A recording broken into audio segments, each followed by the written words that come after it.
memulihkan. Terima kasih Bapa, kami mengucap syukur buat pagi hari ini.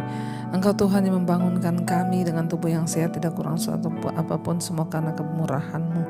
Terima kasih Bapa, karena itu kami mau melandasi hari ini dengan kebenaran firman Tuhan, supaya apa yang kami lakukan, kami perbuat, kami perkatakan, semuanya boleh ada dalam perkenanan Tuhan. Urapi hamba-Mu yang tidak ada apa-apanya, urapi setiap kami buka hati bagi firman Tuhan, di dalam nama Tuhan kami Yesus Kristus. Haleluya. Amin, amin, amin. Iya, shalom saudara, selamat pagi. Saya percaya kita semua dalam keadaan baik, sehat dan luar biasa. Tentunya ya kita mau bangun pagi hari ini dengan ucapan syukur karena kita tahu bahwa Tuhanlah yang membangunkan kita. Baik, kita akan sama-sama merenungkan firman Tuhan sebelum kita memulai semua aktivitas kita. Saya ambil firman Tuhan hari ini dari Efesus pasal yang kelima, ayat yang ketiga sampai dengan ayat yang ketiga sampai ayat yang kelima. Efesus 5 ayat 3 sampai ayat 5. Ayat yang ketiga berkata begini saudara, tetapi percabulan dan rupa-rupa kecemaran atau keserakahan disebut saja pun jangan di antara kamu, sebagaimana sepatutnya bagi orang-orang kudus. Ayat 4. Demikian juga perkataan yang kotor, yang kosong atau yang sembrono, karena hal-hal ini tidak pantas, tetapi sebaliknya ucapkanlah syukur.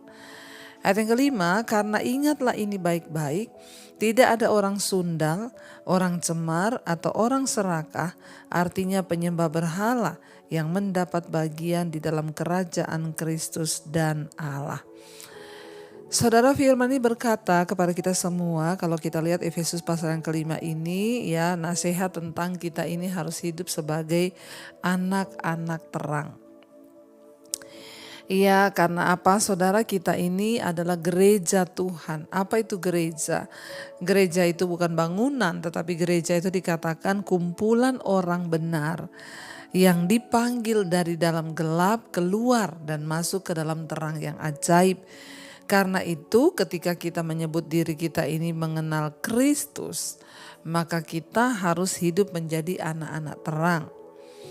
Nah, bagaimana kita bisa hidup sebagai anak-anak terang saudara? Efesus 5 ayat 3 berkata ciri-cirinya itu yang harus kita hidupi dan kita lakukan dalam hidup kita adalah sebagai anak terang. Dikatakan ayat 3, tetapi percabulan dan rupa-rupa kecemaran atau keserakahan disebut saja pun jangan di antara kamu, sebagaimana sepatutnya bagi orang-orang kudus. Tidak mudah saudara ya menjadi orang percaya kepada Kristus itu tidak seenak yang kita bayangkan atau kita pikir selama ini. Ada perjuangan dari kita. Ya, kemarin ada yang bertanya kepada saya, ya Bu, ya saya itu belajar agama Kristen. Ya, saya tuh bingung, katanya kita ini diselamatkan bukan karena perbuatan baik kita tapi karena anugerah. Ya, tetapi di ayat yang lain dikatakan bahwa kita ini tidak bisa ya masuk surga kalau hidup kita ini tidak berkenan dan kita ini tidak layak kepada Tuhan. Jadi yang benar tuh yang mana? Saya katakan saudara, kita ini selamat karena kasih karunia, itu benar sekali dan yes. Artinya apa?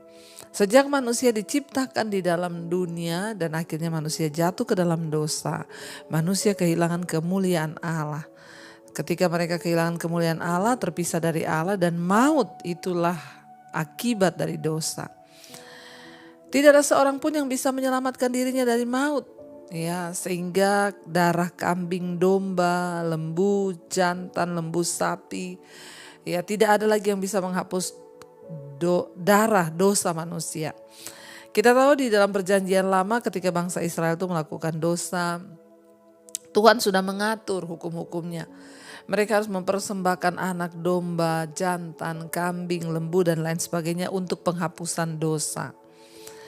Tetapi karena dosa manusia sudah begitu kotor, tidak lagi darah kambing domba yang bisa menghapus dosa itu, maka Tuhan sendiri yang turun dalam rupa manusia Dan dia harus mengorbankan darahnya. Mungkin banyak yang berkata, kenapa Yesus harus mati? Kenapa Tuhan harus mati? Ya karena dari awalnya perjanjian itu darah itu menghapus dosa. Kenapa Yesus dikatakan domba Allah? Ya, Yesus adalah anak domba Allah. Dialah korban penghapus dosa yang terbaik. Dialah korban penghapus dosa yang termulia. Dan tidak ada lagi darah lain yang bisa menghapus dosa manusia selain darah Kristus, yaitu anak Allah. Tuhan yang menjelma menjadi manusia yang harus dikorbankan. Itu ketika pertama kali kita menerima Yesus, kita diselamatkan. Itu bukan hasil usaha kita karena kasih karunia. Tetapi setelah kita menerima keselamatan itu, firman Tuhan berkata kita harus mengerjakan keselamatan itu supaya kita bisa menikmati hidup kekal. Ya, saya beri contoh saudara ya. Gampangnya itu begini. Saya ini punya tiket untuk masuk ke dalam satu pertunjukan itu bagus sekali, pertunjukan itu mulia gitu ya. Lalu saya punya tiket, saya beri kepada seseorang gratis. Kamu mau nggak menyaksikan, melihat pertunjukan yang mulia itu? Saya kasih kamu tiket nih, pergi. Ya, tiket sudah ada di tangannya dia, saudara. Tapi kalau dia tidak melakukan, ya seperti petunjuk yang saya beri, kamu harus pergi dari sini, kamu mungkin jalan kaki ke gedung itu sampai sana, kamu masuk, tunjukin tiket ini baru kamu bisa masuk. Kalau orang itu cuma diam di rumah saja, dia nggak berangkat, tidak bertindak, ya apakah dia bisa menyaksikan pertunjukan yang mulia, yang hebat itu? Nggak bisa. Nah, keselamatan itu seperti itu. Tuhan sudah berikan tiket ini untuk kita masuk dalam hidup yang kekal, yaitu ya tiket keselamatan itu darah Yesus. Tapi kalau kita tidak melangkah, bertindak, melakukan apa yang disuruh Tuhan, maka kita nggak akan pernah bisa menikmati. Ya makanya sudah dikatakan di sini, setelah kita itu diselamatkan, kita percaya pada Tuhan, maka akan harus ada usaha, upaya dari diri manusia itu sebagai tanda bahwa engkau menghormati Tuhan, engkau menghormati Allah, engkau menghormati pengorbanannya, dan kita tidak main-main. Kita ini hanya manusia, jangan pernah sombong dengan Tuhan. Ya, salah satu cara untuk kita hidup menjadi anak terang itu dikatakan apa? Tetapi percabulan dan rupa-rupa kecemaran atau keserakahan disebut saja pun jangan di antara kamu sebagaimana sepatutnya bagi orang-orang kudus.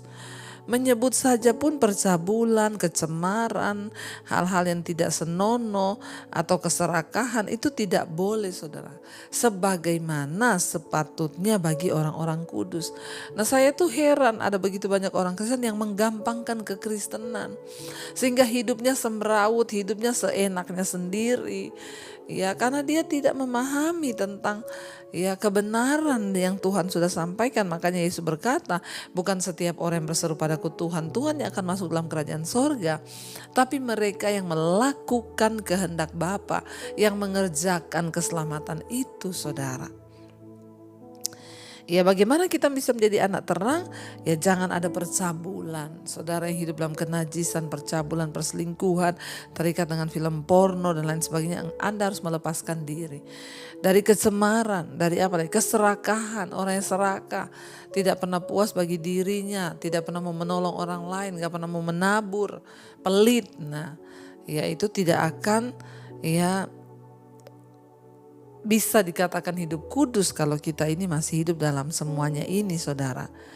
Demikian dikatakan di sana, demikian juga perkataan yang kotor, yang kosong atau yang sembrono, karena hal-hal ini tidak pantas, tetapi sebaliknya ucapan syukur. Kita ini tidak boleh ketika kita menyatakan diri kita anak Tuhan, kita ini anak terang, maka tidak boleh ada perkataan yang kotor keluar dari mulut kita. Kata-kata makian, kotor, lalu apalagi perkataan yang kosong, yang tidak bermanfaat, tidak berfaedah, ya diomongin, gak perlu, saudara. Kita berjaga-jaga dengan perkataan kita, karena menurut perkataan engkau akan dibenarkan, menurut perkataan pula engkau akan dihukum. Jangan ada perkataan yang kotor, yang kosong, atau yang sembrono. ya, sembarangan. Karena hal-hal itu tidak pantas, tetapi sebaliknya ucapkanlah syukur. Banyak-banyaklah bersyukur. Anak terang itu cirinya apa? Dia banyak bersyukur dalam segala keadaan, di dalam segala situasi yang enak, yang tidak enak, dia selalu mau bersyukur. Ya, dan dikatakan ayat yang kelima, karena ingatlah ini baik-baik.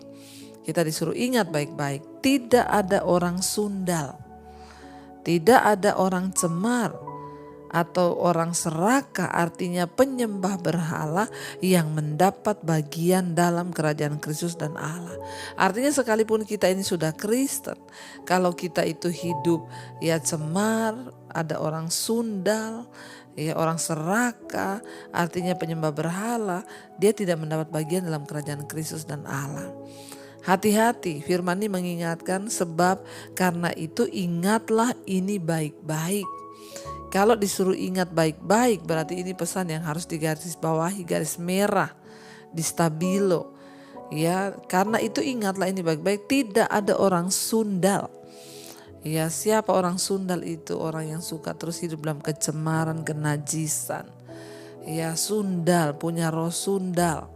Ya, yang perempuan gak bisa lihat laki-laki, jatuh cinta, laki-laki gak bisa lihat perempuan. Walaupun sudah menikah, udah punya istri, suami orang, istri orang diambil lah, ini namanya sundal. Ya, tidak mendapat bagian dalam kerajaan Allah. Orang cemar sama.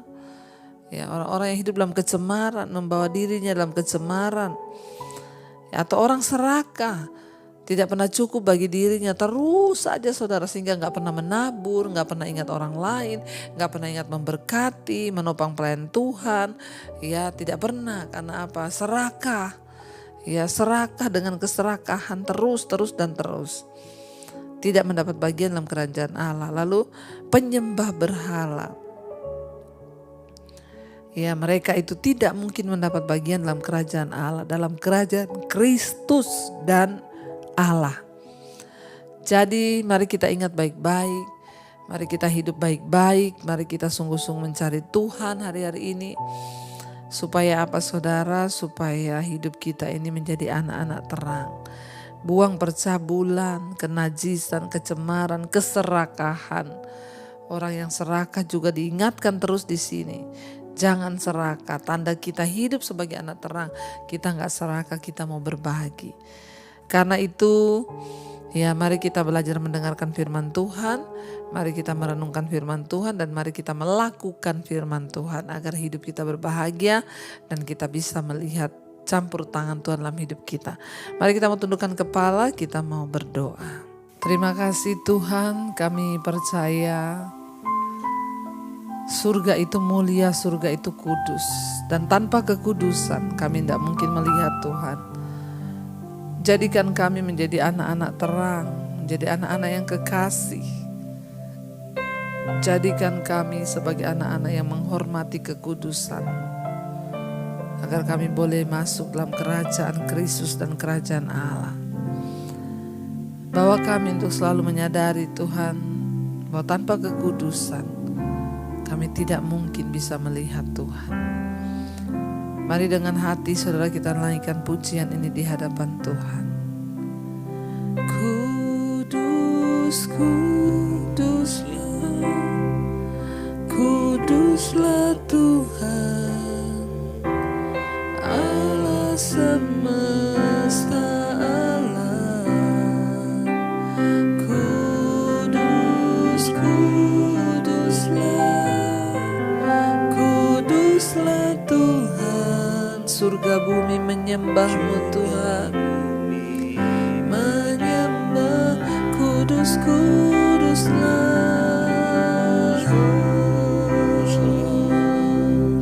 kuduslah Tuhan, Allah semesta alam. Kudus, kuduslah Tuhan, surga bumi menyembah-Mu. Engkau Tuhan yang kudus, yang bersemayam di dalam kemuliaan. Ajar kami untuk hidup sebagai anak-anak terang-Mu Tuhan. Agar kami layak menikmati kerajaan sorga. Mampukan setiap kami untuk berjuang melawan kedagingan, membuang segala kecemaran, percabulan, kenajisan, keserakahan, bahkan semua sifat-sifat daging lainnya. Hamba berdoa berkati setiap anak-anak-Mu Tuhan, mereka yang terus setia ikuti mesbah syukur setiap pagi, yang rindu mendengarkan firman-Mu, yang rindu diubahkan. Ubahkan setiap kami, mampukan kami berjuang sampai pada garis akhir Engkau menjemput kami. Kami mau melakukan yang terbaik, menghormati pengorbanan-Mu, dan tidak mau menyia-nyiakan kasih karunia, karena Tuhan melihat hati dan sikap hidup kami. Berkati setiap anak-anak-Mu yang setia bangun pagi hari mencari wajah Tuhan. Mereka yang bekerja, sekolah, kuliah, Tuhan sertai hari ini kemanapun mereka melangkah. Dijagai langkah hidup kaki kami. Apapun yang kami lakukan, biar itu ada di dalam perkenanan Tuhan. Berkati setiap mereka yang terbaring sakit hari ini, jamah dan sembuhkan dalam nama Tuhan Yesus, ada kesembuhan. Tuhan memberkati juga untuk setiap mereka yang berkekurangan, Engkau cukupkan. Berkati yang berulang tahun hari ini Tuhan, semakin bertambah kedewasaan jasmani, bertambah pula kedewasaan rohani di dalam Engkau. Kami percaya Tuhan, penyertaan, kesembuhan, pemulihan terjadi bagi mereka yang berulang tahun hari ini. Tuhan juga Engkau terus memberkati. Terus setiap mereka yang berkesusahan Tuhan, Engkau hiburkan, Engkau turut bekerja menyelesaikan setiap persoalan di hidup kami. Terima kasih buat bangsa dan negara kami Indonesia, juga perlindungan Tuhan sempurna, anugerah-Mu sempurna bagi bangsa ini Tuhan. Kami berdoa menyerahkan bangsa Indonesia dalam tangan Tuhan, dijauhkan dari resesi, dari apapun Tuhan yang menimpa mungkin bangsa-bangsa lain, tapi kami percaya kami akan melihat Indonesia dibela oleh Tuhan. Terima kasih Bapa. Mari kita berdoa. Bapa kami Saudara, Bapa kami yang ada dalam sorga, dikuduskanlah nama-Mu, datanglah kerajaan-Mu, jadilah kehendak-Mu di bumi seperti di sorga. Berikanlah kami pada hari ini makanan kami yang secukupnya, dan ampuni kami akan kesalahan kami, seperti kami juga mengampuni orang bersalah kepada kami. Janganlah membawa kami dalam pencobaan, tapi lepaskanlah kami daripada yang jahat. Karena Engkau yang punya kerajaan dan kemuliaan sampai selama-lamanya.